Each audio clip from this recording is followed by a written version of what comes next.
Hi everyone. We're going to get some practice with the photoelectric effect in this video. And here's our problem.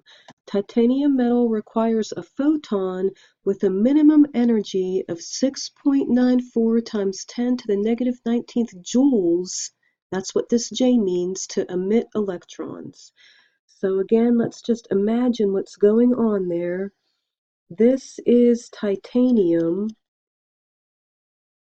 and a photon whose energy is 6.94 times 10 to the negative 19th joules is energetic enough to eject an electron.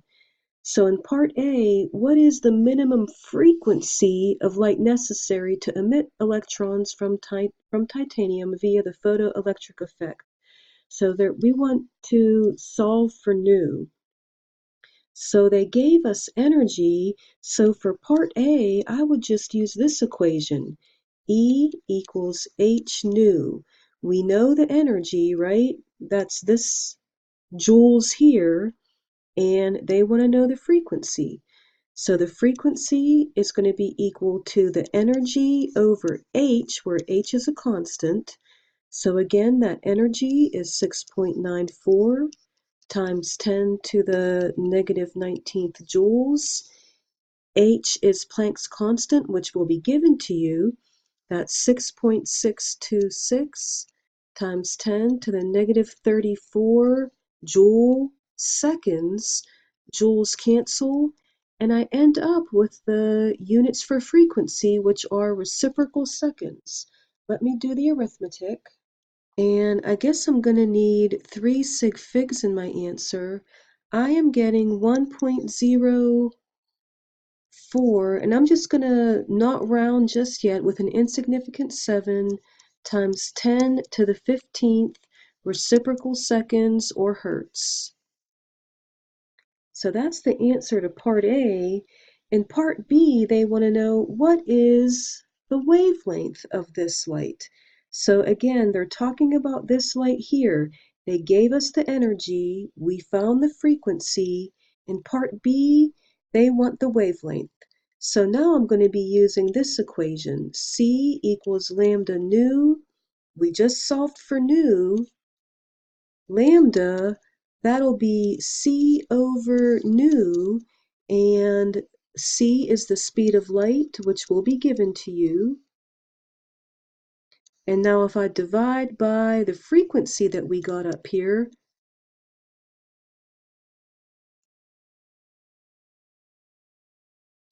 seconds cancel, and let me do the arithmetic. I'm getting a small number, and I think I'm going to need 3 sig figs again. I am getting 2.86, and I don't think I'm going to need to use this number anymore, times 10 to the negative 7th meters. So they just asked for wavelength. They didn't tell me what units, so I'll leave it like that. So we got part B. Now in part C, is it possible to eject electrons like we're showing here from the metal using visible light? Well, I asked you to remember that visible light goes from 400 nanometers to about 800 nanometers. Your book says 750 nanometers, so either one is fine with me. And we got the wavelength of our light in units of meters. So let me do a quick conversion. For every 1 meter, we have 1 times 10 to the 9th nanometers. And I am getting 286 nanometers. That is not in the visible region. So no, visible light is not energetic enough. So now this question. If titanium is irradiated with light with this wavelength, 233, what is the maximum possible kinetic energy of the emitted electrons? Wow, that is a tough problem.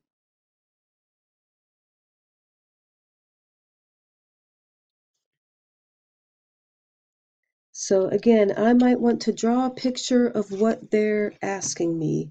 So now we have our titanium metal and we're hitting it or irradiating it with light that has a wavelength of 233 nanometers.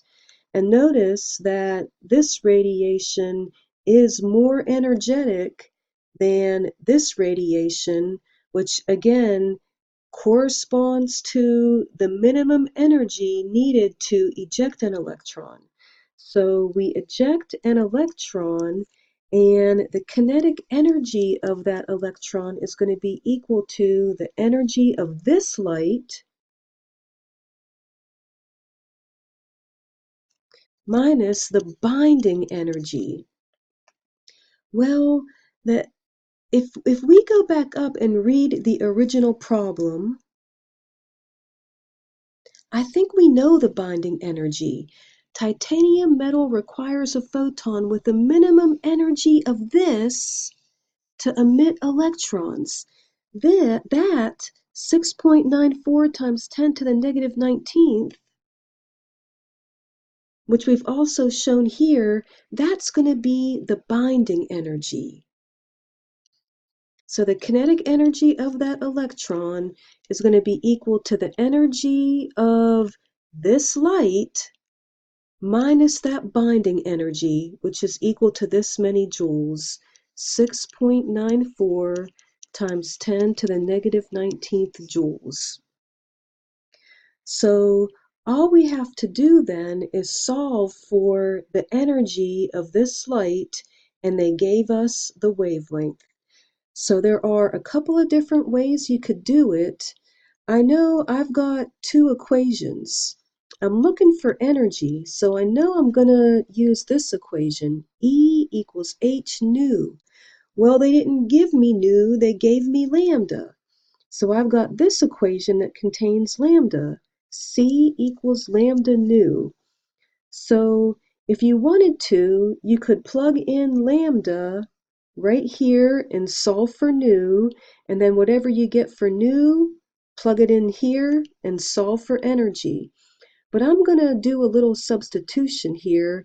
I see that this equation contains nu and this equation contains nu.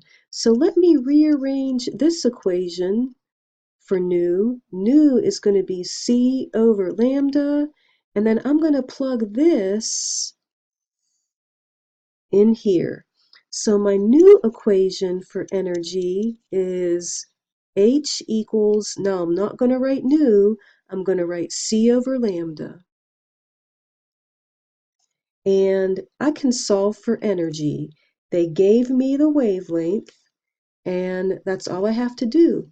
So H is 6.626 times 10 to the negative 34th joule seconds. The speed of light is always going to be given to you. So already upstairs, we're seeing that seconds cancel, and it would be nice if wavelength had the units of meters, so meters would cancel. So maybe I'll do that in a separate step. 233 nanometers, and I might say that for every 1 times 10 to the 9th nanometers, I've got 1 meter. And I might write my answer here. I got 2.33 times 10 to the negative 7th meters. Now meters cancel, and I end up with my answer in joules, which is kind of what I wanted. So let's do all of this arithmetic here. And I think I'm only going to need 3 sig figs. I got 8.53 with an insignificant 1 times 10 to the negative 19th joules. Again, that is the energy of this incoming light that had a wavelength of 233 nanometers. So the kinetic energy of the electron then is going to be the energy of that light, which we just got, 8.53 with an insignificant 1 times 10 to the negative 19th joules minus that binding energy, which was kind of given to us in the problem, 6.94 times 10 to the negative 19th, right? That was this energy here. And I got for the kinetic energy of this electron, I got 1.59 times 10 to the negative 19th joules. That's a pretty energetic electron if you ask me. So I hope you enjoyed these examples and I hope you try more like these on your own. Thanks for listening.